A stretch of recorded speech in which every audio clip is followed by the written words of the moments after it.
Jane Eyre by Charlotte Bronte. Chapter 6. The next day commenced as before, getting up and dressing by rushlight, but this morning we were obliged to dispense with the ceremony of washing. The water in the pitchers was frozen. A change had taken place in the weather the preceding evening, and a keen north-east wind, whistling through the crevices of our bedroom windows all night long, had made us shiver in our beds, and turned the contents of the Eyres to ice. Before the long hour and a half of prayers and Bible reading was over, I felt ready to perish with cold.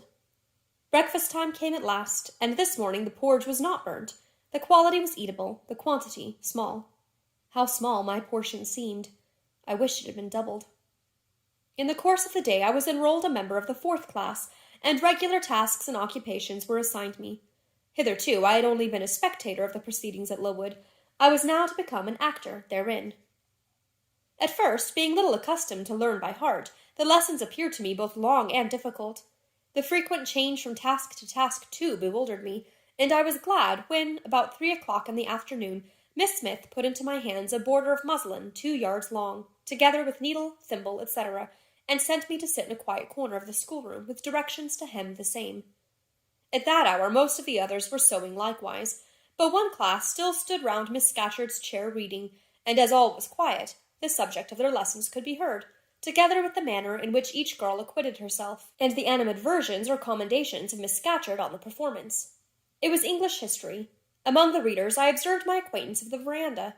At the commencement of the lesson her place had been at the top of the class, but for some error of pronunciation, or some inattention to stops, she was suddenly sent to the very bottom. Even in that obscure position, Miss Scatcherd continued to make her an object of constant notice.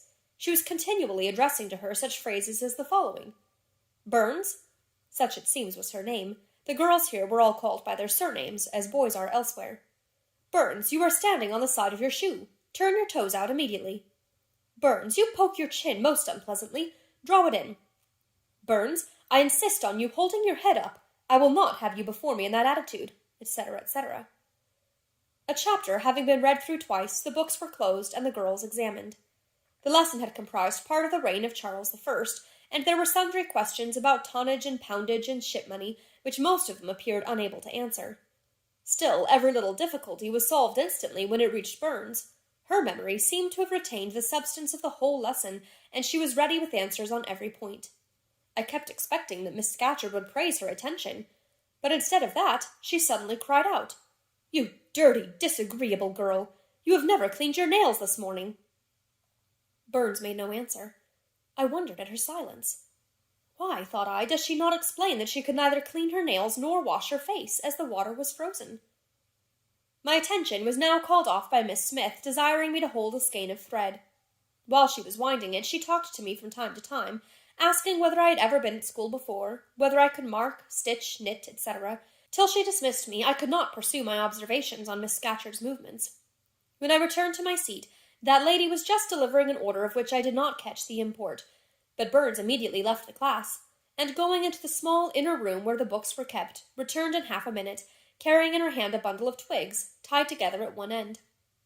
This ominous tool she presented to Miss Scatcherd with a respectful curtsy.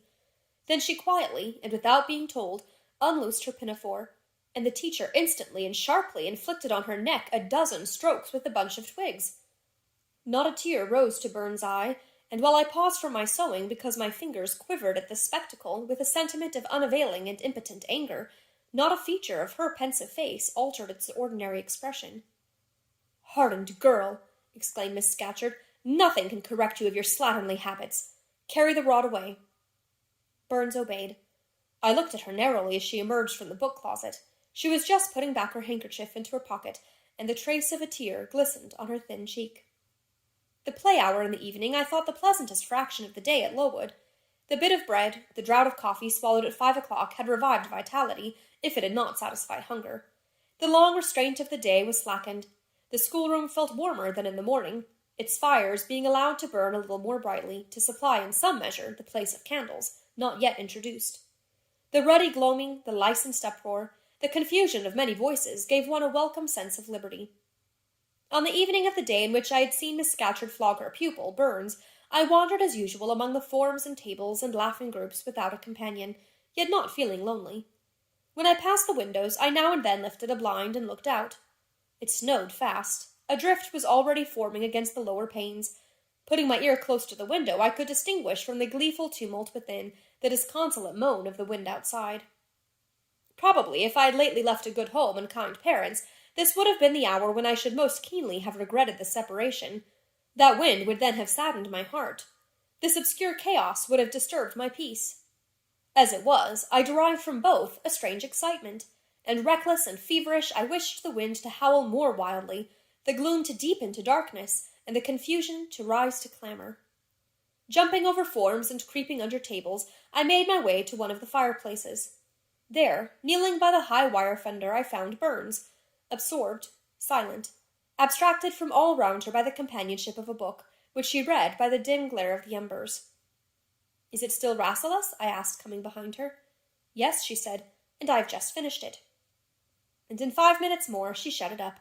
I was glad of this. Now, thought I can perhaps get her to talk. I sat down by her on the floor. "What is your name, besides Burns?" "Helen." "Do you come a long way from here?" "I come from a place farther north, quite on the borders of Scotland." "Will you ever go back?" "I hope so, but nobody can be sure of the future." "You must wish to leave Lowood?" "No. Why should I? I was sent to Lowood to get an education, and it would be of no use going away until I have attained that object." "But that teacher, Miss Scatcherd, is so cruel to you." "Cruel? Not at all. She is severe. She dislikes my faults." "And if I were in your place, I should dislike her. I should resist her. If she struck me with that rod, I should get it from her hand. I should break it under her nose." "Probably you would do nothing of the sort. But if you did, Mr. Brocklehurst would expel you from the school. That would be a great grief to your relations.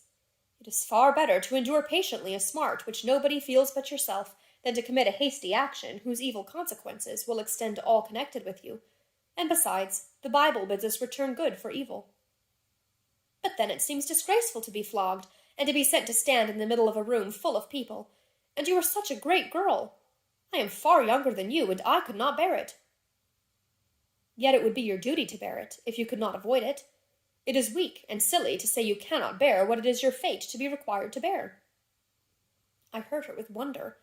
I could not comprehend this doctrine of endurance, and still less could I understand or sympathize with the forbearance she expressed for her chastiser. Still, I felt that Helen Burns considered things by a light invisible to my eyes. I suspected she might be right, and I wrong, but I would not ponder the matter deeply. Like Felix, I put it off to a more convenient season.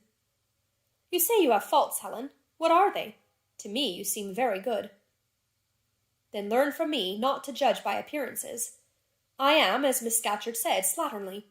I seldom put and never keep things in order. I'm careless. I forget rules. I read when I should learn my lessons. I have no method, and sometimes I say, like you, I cannot bear to be subjected to systematic arrangements. This is all very provoking to Miss Scatcherd, who is naturally neat, punctual, and particular." "And cross and cruel," I added, but Helen Burns would not admit my addition. She kept silence. "Is Miss Temple as severe to you as Miss Scatcherd?" At the utterance of Miss Temple's name, a soft smile flitted over her grave face. "Miss Temple is full of goodness. It pains her to be severe to anyone, even the worst in the school. She sees my errors and tells me of them gently, and if I do anything worthy of praise, she gives me my meed liberally. One strong proof of my wretchedly defective nature is, that even her expostulations, so mild, so rational, have not influence to cure me of my faults. And even her praise, though I value it most highly, cannot stimulate me to continued care and foresight." "That is curious," said I. "It is so easy to be careful." "For you, I have no doubt it is. I observed you in your class this morning, and saw you were closely attentive. Your thoughts never seemed to wander while Miss Miller explained the lesson and questioned you. Now, mine continually rove away. When I should be listening to Miss Scatcherd and collecting all she says with assiduity, often I lose the very sound of her voice. I fall into a sort of dream. Sometimes I think I am in Northumberland, and that the noises I hear round me are the bubbling of a little brook which runs through Deepden near our house. Then, when it comes to my turn to reply, I have to be awakened, and having heard nothing of what was read for listening to the visionary brook, I have no answer ready." "Yet how well you replied this afternoon." "It was mere chance. The subject on which we had been reading had interested me. This afternoon, instead of dreaming of Deepden, I was wondering how a man who wished to do right could act so unjustly and unwisely as Charles I sometimes did, and I thought what a pity it was that, with his integrity and conscientiousness, he could see no farther than the prerogatives of the crown.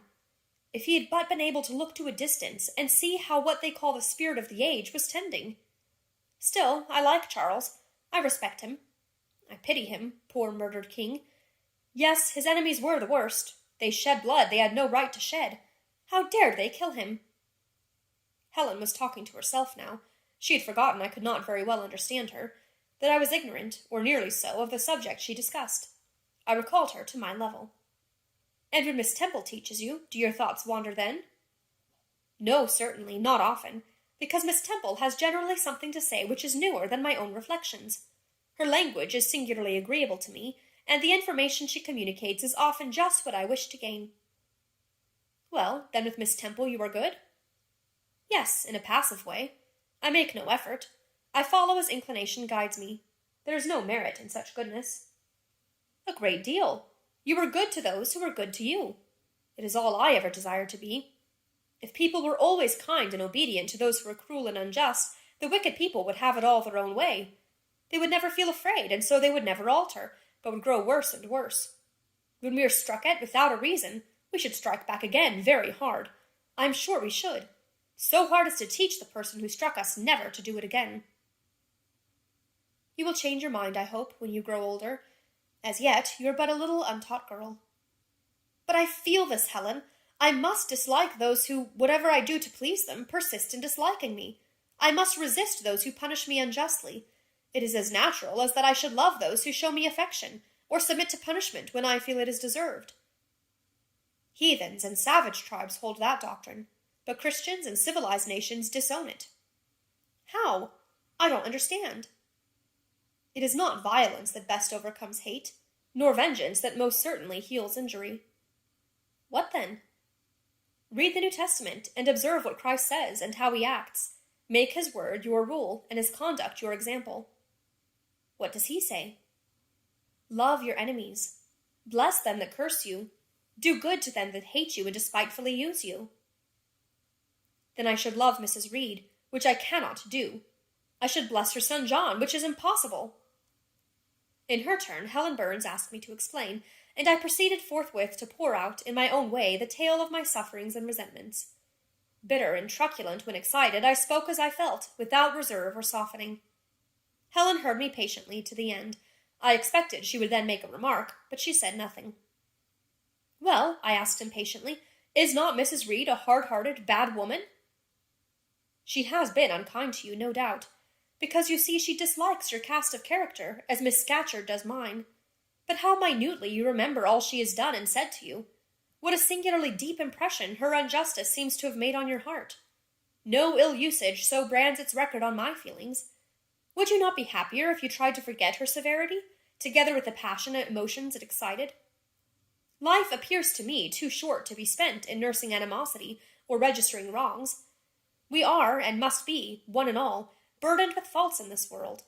But the time will soon come when, I trust, we shall put them off in putting off our corruptible bodies, when debasement and sin will fall from us with this cumbrous frame of flesh, and only the spark of the spirit will remain. The impalpable principle of light and thought, pure as when it left the Creator to inspire the creature. Whence it came, it will return, perhaps again to be communicated to some being higher than man, perhaps to pass through gradations of glory from the pale human soul to brighten to the seraph. Surely it will never, on the contrary, be suffered to degenerate from man to fiend. No, I cannot believe that. I hold another creed, which no one ever taught me, and which I seldom mention, but in which I delight, and to which I cling, for it extends hope to all. It makes eternity a rest, a mighty home, not a terror and an abyss. Besides, with this creed, I can so clearly distinguish between the criminal and his crime. I can so sincerely forgive the first, while I abhor the last. With this creed, revenge never worries my heart. Degradation never too deeply disgusts me. Injustice never crushes me too low. I live in calm, looking to the end. Helen's head, always drooping, sank a little lower as she finished this sentence. I saw by her look she wished no longer to talk to me, but rather to converse with her own thoughts. She was not allowed much time for meditation. A monitor, a great rough girl, presently came up, exclaiming in a strong Cumberland accent, "Helen Burns, if you don't go and put your drawer in order and fold up your work this minute, I'll tell Miss Scatcherd to come and look at it." Helen sighed as her reverie fled, and getting up, obeyed the monitor without reply as without delay.